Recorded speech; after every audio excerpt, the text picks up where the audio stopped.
Hey guys, my name is Elijah, and in this tutorial I will show you how to link cards in Trello.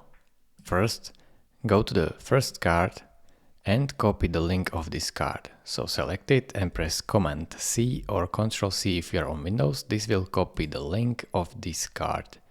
Go to the second card and press on Add button right here. Then click on Attachment. And here in this search or paste link window, click on it and press Command V or Ctrl V if you are on Windows, and then click on Insert.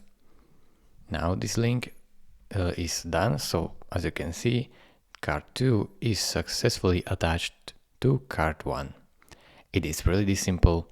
Thank you for watching. If this video was helpful to you, consider subscribing and liking this video, and I will see you in the next tutorial. Bye-bye.